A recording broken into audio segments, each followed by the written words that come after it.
Hello, and welcome to Pathways, where you are invited to join me for a visit with leaders in personal development and cultural evolution. This is your host, Paul O'Brien. Nowadays, more than ever, men and women have the freedom to be our authentic selves. Today, neither gender has to feel trapped by rigid roles. Women can access their masculine side, and men can embrace their feminine side. Now, this new freedom is a good thing, but it also brings new challenges. Men and women need the right tools and skills to help build stronger relationships. And that's where today's guest on Pathways comes in. Our guest today is none other than John Gray, best-selling author of one of the most well-known relationship books of all time, Men Are From Mars, Women Are From Venus. USA Today listed it in the top 10 most influential books of the last quarter century. Now, a newer, updated version is entitled Beyond Mars and Venus, which we will be talking about today. John has been speaking, teaching, and coaching all over the world for 40 years. His many books, blogs, and free online workshops provide practical insights to improve relationships in all stages of life. An advocate of health and optimal brain function, he also provides natural solutions for overcoming depression, anxiety, and stress to support increased energy, libido, hormonal balance, and better sleep. Well, hello, John, and welcome to Pathways. Paul, it's a real pleasure to be with you. It's always a pleasure to be with you. And I remember we go way back to when Men Are From Mars came out, and I had been listening to your tapes, and you had been using my I Ching software. It was just such a beautiful synchronicity. Okay, but anyway, today let's start by asking, how have male-female relationships changed since you wrote Men Are From Mars? Well, when I wrote Men Are From Mars, people were in more traditional relationships. And there were still some women who read that book and they said, I feel like I'm from Mars, and the way you describe it, and my husband's from Venus. And then there's some single people who would say, particularly women would say, well, gee, I don't relate to these things. And that was often because they actually weren't in a relationship where they were interdependent with a partner. Usually when people have children, that's when the misunderstandings between men and women begin to show up, because that's when you're really dependent on your partner. It's not like you're an island, you can do your own thing. You're suddenly really depending on this person for something meaningful. That creates stress if you don't know how to communicate effectively. And understanding how our tendencies as men and women can show up in different ways can help a lot. So basically, to many people, they've outgrown Men Are From Mars. And that's why I had to write Beyond Mars and Venus, because as women are more on their masculine side, men need to know skills to help bring her back to her female side. And women need to know skills to help bring a man into the male side to support her feeling more feminine. So many women today say, I realize I've become too masculine. I want to come back to my female side. Well, how do you do that? So that's why I wrote this book, How Relationships Can Help Women Find Balance in Their Lives, and for men, how they can use their relationship to find a connection to their own sensitivities, but also being connected to their masculine side, which can detach, which doesn't get bothered by things, which has more energy and motivation. Because a lot of men are losing the motivations they had in the beginning of relationships. You talk about masculine and feminine, and these words, have actually are grounded in biology, the way that you present them. Isn't that right? Yeah, so what's done today is we know that men are men, women are women, but it can be very confusing because you can be a woman and feel like a man, and you can be a man and feel like a woman. And so what am I? So regardless of how you relate to yourself, we have something called biology. And so we can identify any way we want, but you have this biology. And so here's some simple facts. It's nice to just deal with reality as opposed to how I think reality should be, or what I think reality is. Most of our unhappiness is when we basically misinterpret reality. Like, people don't like me, or I'm not good enough, or I'll never get what I want, or I'm a troubled person, so I can't, I'll always have problems. We have these negative beliefs, and then we react to them as if they're true when they're not true. So this whole idea of a man being a woman, Well, you can feel feminine without a doubt, but you're still a woman. And a woman feeling like a man doesn't mean she is a man, but she has a strong masculine side, which is a nice way of putting it. And there's nothing wrong with that as long as you're happy. But if you're not happy and you have a strong masculine side, for example, typically what women will feel is higher stress levels, and they will experience feeling overwhelmed. Okay, overwhelm is a real common experience of women today. It wasn't always that way. Their mind just can't settle down. And that's really, their mind is trying to solve problems all the time, as opposed to being able to forget it, to let it go. Don't worry about it. Not a big deal. Minimize. See, that's what men's biology can do. But women, when they're like men, they don't have the same biological mechanisms that we have as men if we use them to cope with stress effectively. So practically speaking, the biology, which is different, nobody can dispute this, is that when a woman is experiencing stress, her estrogen levels are lower than normal. And when a man is experiencing stress, his testosterone levels are lower than normal. So we can see this. When you're out of balance and you're not happy and fulfilled and loving, if you look at a man, lack of motivation, maybe he's grumpy, he's irritable, or he's mad, anytime that's happening, actually his testosterone is going down and his female hormone, estrogen, is going up. Now, when a woman is unhappy, her testosterone is going up and her estrogen is going down. Estrogen is a hormone that goes up whenever we feel I'm dependent on something or someone and I can get what I need. So that's like, if you need more estrogen, just go eat. I could eat this food. That's why sometimes when women are stressed, they want to I'll just go eat. There's other benefits of it, but basically you'll see that maybe 90% of the people who go to therapists, for example, are women, because you can go there and you feel safe to express what you're feeling and what you're thinking, and that raises estrogen levels. Big, very, very important aspect of being feminine is being able to talk about what's inside and feel loved. That's the other part, is to feel heard, feel understood, feel like somebody cares, have somebody feel empathy. If whenever that happens to a woman, her estrogen goes up. Whenever that happens to a man, his estrogen goes up. But if his estrogen is already too high, it may not be a good thing. Because in men, typically when estrogen goes very high, his testosterone goes down. And for women, when they feel I can't get what I need, okay, now her estrogen's starting to go down, then she's going to shift gears into, well, I'll just do it myself. And that feeling I have to do it myself raises testosterone. So in a sense, we can, although in my book I point out 12 major categories of our masculine side and our feminine side, a simple way to talk about today is that whenever we're feeling I depend on you for something, I depend on something, then my estrogen goes up if I can get what I need. Like a lot of times I used to say in my old talks, women, when a stress reducer for women is go shopping. It's like, oh, I can get this, I can have this, I can have this. It's a estrogen producer. I have a need and I can get it fulfilled. So many women today, when they're stressed, they're often saying things like, I have no time. Well, there's always enough time, but we set it up so I don't have enough time. And that happens, that causes their estrogen levels to go down. And then you have to rush. Then I have to go to my male side. I have to do it myself. So there's a hormonal imbalance that's occurring quite commonly today. Whenever a woman is stressed, it's different than a man when he's stressed. His testosterone is going down, his estrogen going high.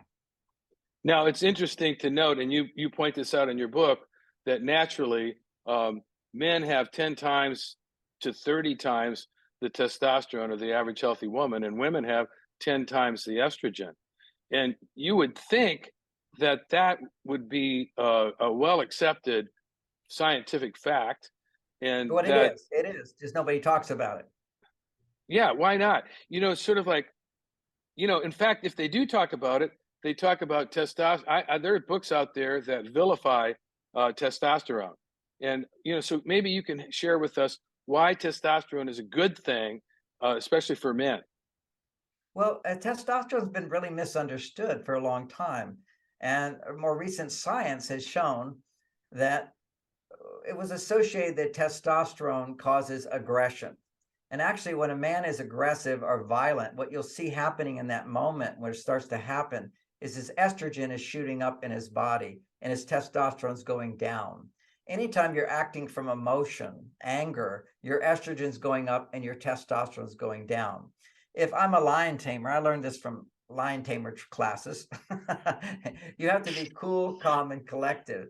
If you're not cool, calm, and collected, you show any fear, you're dead. So basically, you gain this level of detachment. If you look at these wonderful Chinese movies of kung fu and whatever, the masters never get upset. See, they're never angry, they're never afraid, they're detached, and yet they're selfless in their service. Because now, how do they get that way? They discipline themselves to be good at something. When you feel like you're not good at something, you don't feel competent to handle a situation, you go into fear, and that's fight or flight. And whenever a man is biologically in fight or flight, his testosterone is not flaring. It's his estrogen that's flaring up. When you're in control, and not controlling others, but you're in control of yourself, your testosterone is high. So we associated for a long, long time, and this was common knowledge, that testosterone causes aggression in men. But actually, it's the lack of testosterone that either causes passivity in men, that's flight, or fight. So you've got two different reactions that go on. And for example, when men get testosterone shots, they can easily have road rage, okay? Because too much testosterone pumped into his body is different from him making testosterone. But you give him testosterone, what happens if he starts to feel the slightest bit of insecurity, not in control, then that testosterone actually converts into estrogen and surges. That's why men get these man boobs, is when they take too much testosterone, they'll get man boobs. The right amount, they'll get muscle mass without a doubt. But that's not, nobody talks about the ideas I talk about, because I'm not ever suggesting men to take testosterone to feel good. It doesn't have that result. It's the conditions of your thinking and your actions and your behaviors and how you're behaving in life that stimulates testosterone. Taking testosterone doesn't lower your stress levels. Generating testosterone does. So just taking the Okay. hormones is not the answer. It's learning how to generate these hormones through our relationships. How we communicate in a relationship has the biggest effect on our hormones that I've seen of anything else. You know, you write in the book that gender is not just a social construct, that it has these biological underpinnings that are real. And, if people would just understand that, and this is what Men Are From Mars was all about, if we could just appreciate the differences, vive la différence, and not expect women to be like men and not expect men to be like women, we would just get along so much better. Um, and it's just such a hard thing for people to comprehend. Um, so anyway, thank you for Well, clarifying these well, things. well, well, Paul, the reason I wrote Beyond Mars and Venus is we really have a different situation here. We could say it's an aspect of evolution that we become more whole beings. We want to become more holistic, because every man has a female side and every woman has a male side. It's just that whenever you're stressed, and you can measure this hormonally in the body, if a woman is neglecting her female side and she's on her male side, she will be experiencing stress hormones. And if a man is experiencing stress in his body, he's now going to be pumping. He will always be having rising estrogen levels and decreasing testosterone levels. it's the word detachment, for example, has a really bad ring to it. It means you can't be loving. But detachment means you're not going to be angry, you're not going to be sad, you're not going to be afraid. And I'm not saying men are only detached, but masculinity, whenever we detach, that's our male side. Why? Because when testosterone goes up, we disconnect with emotions. But we can also have testosterone go up and estrogen go up in harmony and balance, and I can be detached, which means if somebody shoots me the finger, I don't get mad at them. It's like, you must be having a problem today. Or my wife could be Right. complaining about me, and I'm like, okay, help me understand this better. And as I listen to her without reacting to her, that's detachment. I can now begin to feel empathy. So to be detached doesn't mean you don't have compassion. It doesn't mean you don't have empathy. It just means that the prerequisite for men to actually experience real compassion is to be detached. Otherwise, they can feel sorry for someone or feel their pain and whatever, but they're also just saying, I relate to you, I have the same pain, woe is us, sympathizing with someone, rather than truly just experiencing what somebody else is experiencing with love without reacting back. to blame them or try to fix them or try to change them. So practically speaking, some of the basic techniques in Men Are From Mars are still relevant. How to help a woman come back to her female side. Well, notice why she doesn't talk to you. Often when she does talk, men will say, well, you shouldn't feel that way, or you should do this, or I'll figure this out for you, or quit that job. We want to give quick fixes for things rather than take time to listen, and it will help me understand that better. Now, as we've all begin to learn how important it is to listen, now we have this new problem, which is men come home and they want to talk about their day. And women say, how was your day? And he starts talking about his day. And she starts going, yuck, this doesn't feel good. So then she stays busy more. But see, there's always the dynamic of the man who doesn't talk and the woman wants him to talk. And there's the man who talks too much and the woman doesn't want him to talk. So Yes. everything I say, there's a yes, but, and then I answer for the but. But we've become very conflicted because many times when women are on their male side, they relate to the male stuff, but they think that the way they recover from stress is to be on their male side, and that's what's missing. Whenever you're Right. stressed, if a woman today, and 90% of the time, what you need is to come back to your female side and do things that will generate estrogen. And one of the major generators of estrogen, here they are, three major categories, is one is romance. A man who actually knows how to provide romantic support. That's a big estrogen producer in a relationship. Second is the ability to hear your partner and empathize with her and validate where she comes from in terms of where she's feeling inside, and to take the time to listen to her and ask questions. They need you to ask questions. Tell me more. And what else? And will help me understand that better. These are powerful phrases that will help a woman to look inside and find her female side again, rather than just being very superficial on her male side, but the depth of her female side. And then the other one is help around the house. Basically, if a woman's working a job all day long, she needs help when she gets home. And if she can get that help, then she'll be more on her female side.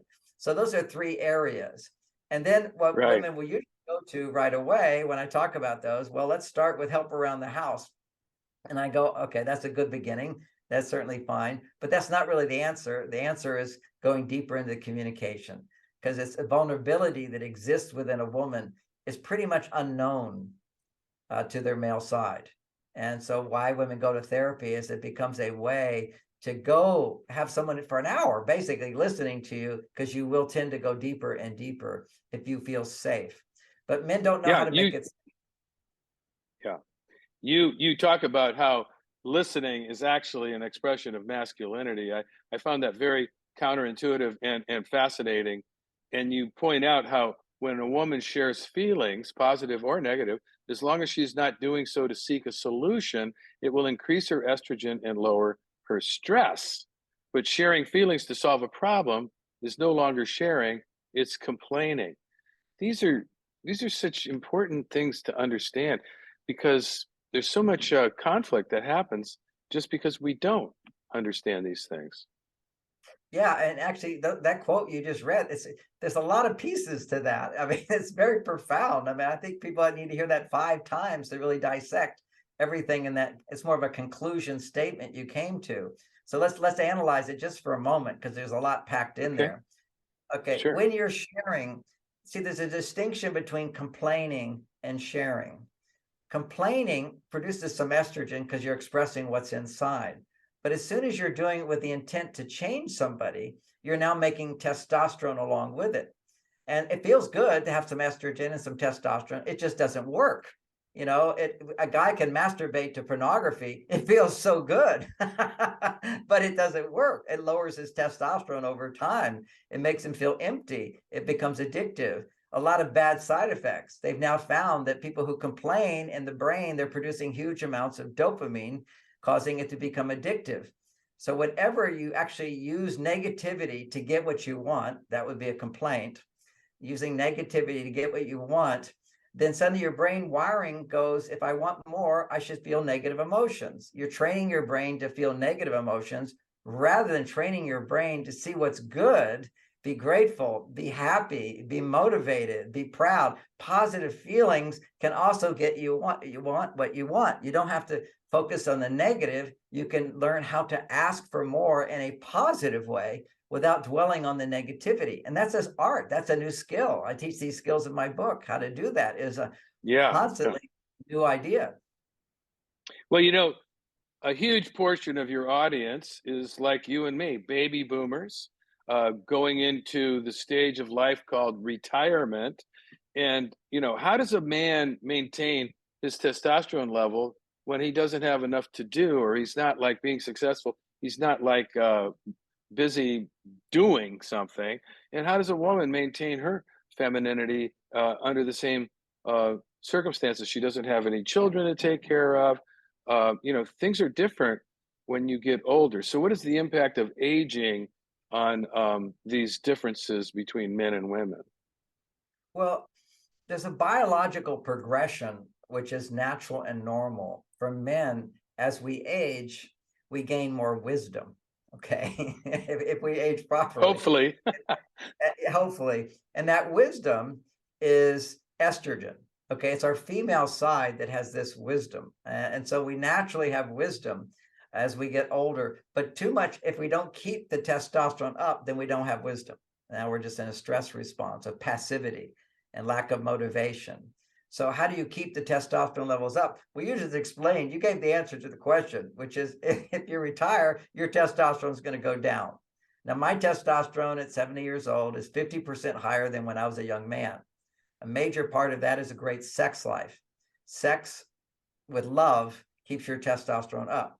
Sex without love lowers your testosterone over time, or too much sex, it will lower your testosterone. Now, this is pretty weird, right? We all think, oh, you should have lots of sex. Well, too much of a good thing is not always a good thing. It may feel good. I can have ice cream. Too much ice cream just makes me fat, but a little bit's okay. Okay, moderation in all things.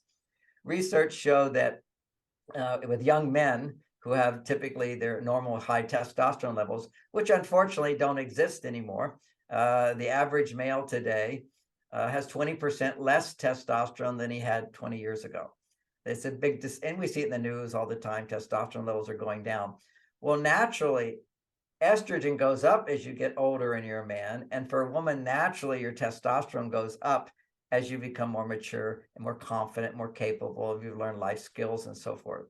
So you've got wisdom and you've got competence. Women become more competent as they get older, which is a male quality, and men start gaining more wisdom as they get older, heartfelt, compassion, all these wonderful female qualities. But those female qualities have a dark side if you don't have enough testosterone. Like one of my best qualities is generosity. But if I'm in a bad mood, I'm very stingy. But when I'm not in a bad mood, if my heart's open, I have a lot of generosity.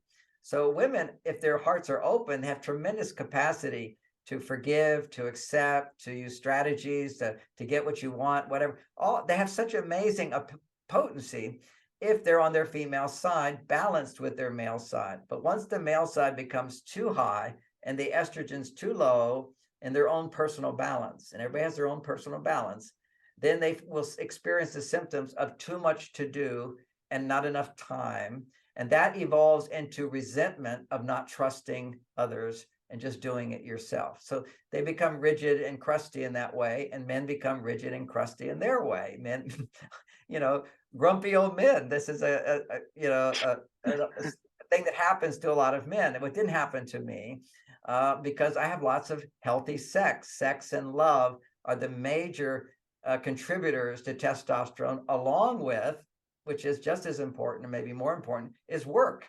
We can't stop working if we're men. Work is a primary source of testosterone production.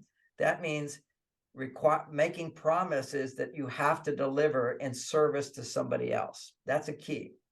And that's what produces testosterone. Selflessness produces testosterone, action to serve others. Now, you also have to balance that action with rest. You can't all just be that or you'll burn out. So now you get to have time to rest. And if you quit your job, the brain has noticed your whole life. If I work hard and then I feel like I'm on vacation, now I can relax. And it feels so good and it's rejuvenating. I can do what I like to do. Whenever you do what you like to do, by the way, that's an estrogen stimulating activity.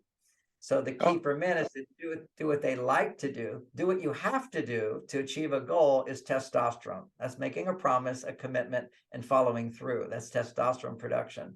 Doing what you like to do, enjoying the flow of life, loving, appreciating, feeling good, anything that makes you feel that way is estrogen producing. Well, when you don't have to go to work anymore because you haven't made a promise to show up, you tend to go over to what you like to do, which makes you feel great if you worked hard that day and then you come home and do what you like to do. That's called cave time for a man. I wrote about Men Are From Mars. He right, works, action, and then rest. And the rest rejuvenates his testosterone levels. And now he's ready for intimacy. Intimacy is always going to be a force that pushes down testosterone. See, that's a lot of estrogen happens with intimacy. So if you look, again, I'll give you a little science to back up these statements I make. There's so much science, but then I can't make all my statements. But here's a simple one. If they look at, these are huge studies that have been done of men who have the highest testosterone levels for their age compared to other men are single. Okay, that's it. Then it goes down a notch to men who are in a committed relationship with a woman. Then he has less testosterone. Then married men have less. And then married men who have children have the lowest testosterone in these studies of thousands of millions of people. Now, why would that be?